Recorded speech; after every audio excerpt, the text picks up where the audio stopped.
الله معكم أحبائي. آخر تطورات الحرب بين روسيا وأوكرانيا حتى مساء 27 من أغسطس.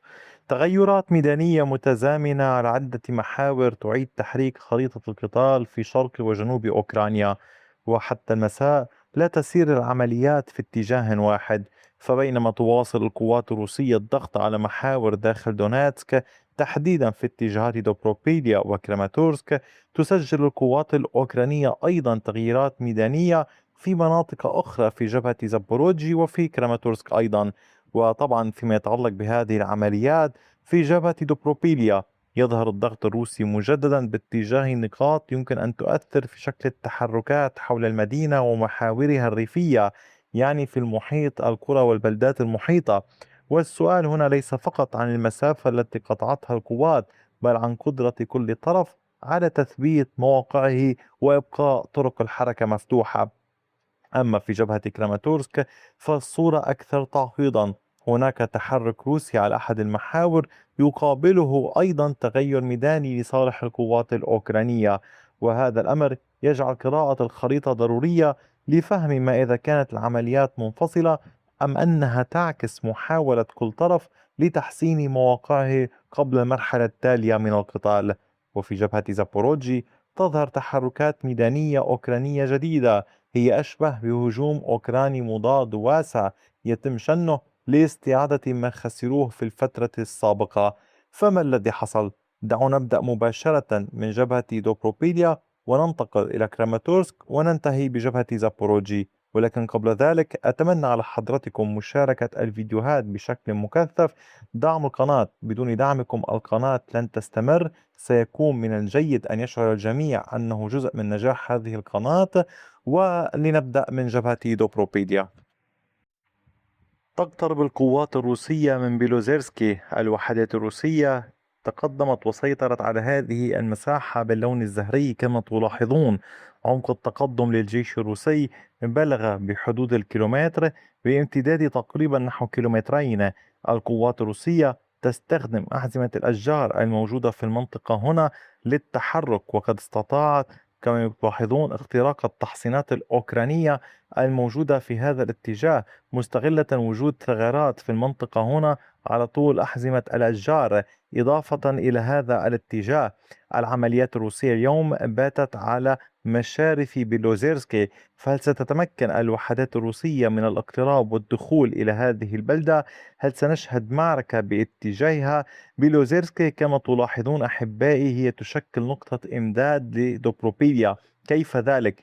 بعدما كما تلاحظون سيطر الجيش الروسي على هذه المنطقة، خط الإمداد الذي يأتي من كراماتورسك بات مقطوعا.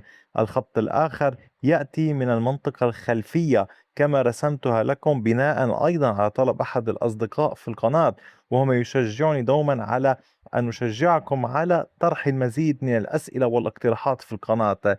هنا القوات الروسية تتحرك باتجاه بيلوزيرسكي.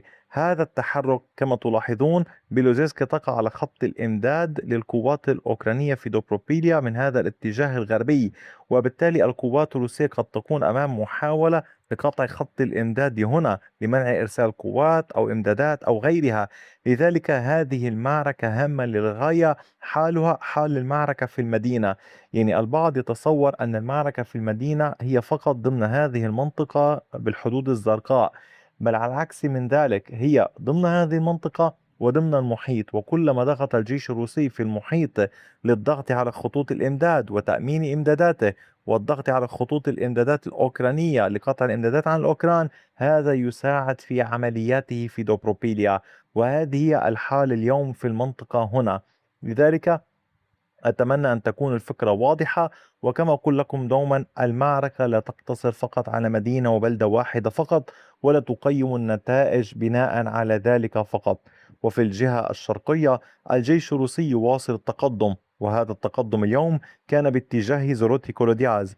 التقدم كان على كامل هذه المساحة باللون الزهري بعمق كيلومتر وبعرض كيلومتر. الوحدات الروسية تحاول تحقيق مزيد من التقدمات، ربط مناطق السيطرة ببعضها البعض.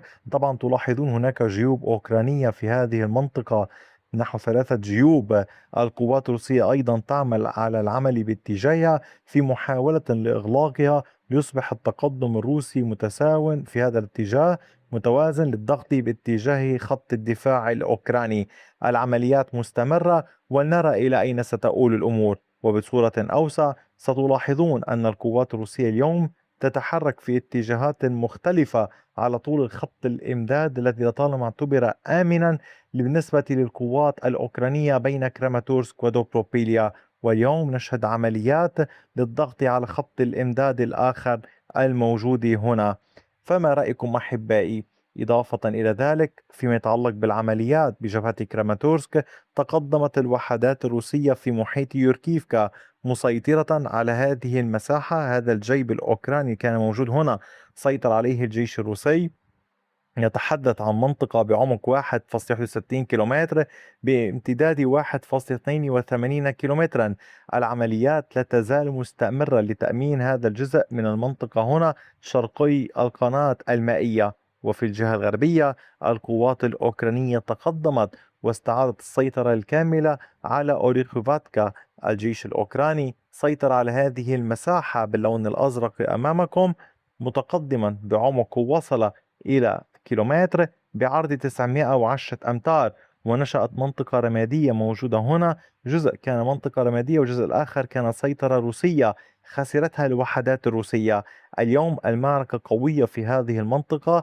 اليوم الروس يتحركون في عدة نقاط سأوضحها لكم: باتجاه ستارودوبيفكا، باتجاه ميكولايفكا في نقطتين، باتجاه هنا الطريق الرئيسي بين ري أولكسندريفكا وميكولايفكا، وفي اتجاه شرقي القناة وغربي القناة. هذه النقاط هي كاملة الجبهة الشرقية لمدينة سلافيانسك ضمن جبهة كراماتورسك. وفي نفس الوقت الروس يحاولون قدر الإمكان مواصلة عملياتهم، لكن الأوكران عبر خطوط الدفاع المنتشرة هنا يحاولون إعاقة هذا التقدم الروسي في كامل هذه المنطقة. والآن ننتقل إلى جبهة زابوروجي، حيث القوات الأوكرانية تشن هجوم مضاد واسع. هذا الهجوم لم يتوقف منذ فترة طويلة. التقدم اليوم أدى إلى سيطرة الوحدات الأوكرانية على كامل ليوبيتسكي وعلى ليسني. دعوني أشرح. التقدم الأوكراني كان على كامل هذه المساحة باللون الأزرق. عمق التقدم بلغ 3 نحو 3.18 كيلومتر بامتداد 3 كيلومترات ونصف. هذا أولا. البلدتان هنا ليوبيتسكي تحت السيطرة الأوكرانية وقرية ليسني. اليوم الأوكران يستخدمون هذه المنطقة لشن مزيد من الهجمات نحو فوزليشيفكا.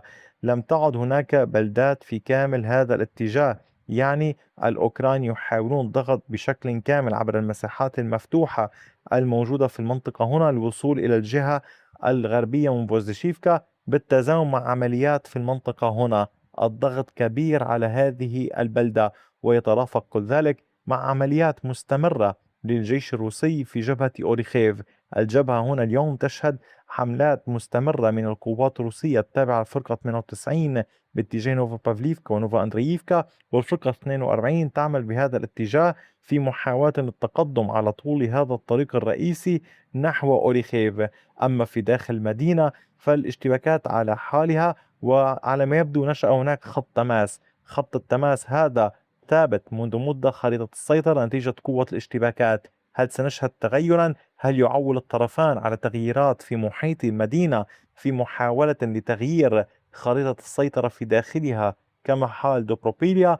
علينا أن ننتظر. حتى ذاك الحين الاشتباكات أيضا لا تزال مستمرة في جبهات دروشكيفكا، ليمن، كوبيانسك، سومي وخاركيف، ولكن دون أي تغييرات. أحبائي، أدعوكم مجددا لدعم الفيديوهات، مشاهدة كل ما نشرته. هناك فيديوهات أنشرها بين الفيديو الصباحي والمسائي وما بعد الفيديو المسائي أحيانا. تفقدوا القناة دوما، وشكرا لكم دوما على كامل وقتكم الثمين، وإلى اللقاء بفيديو آخر.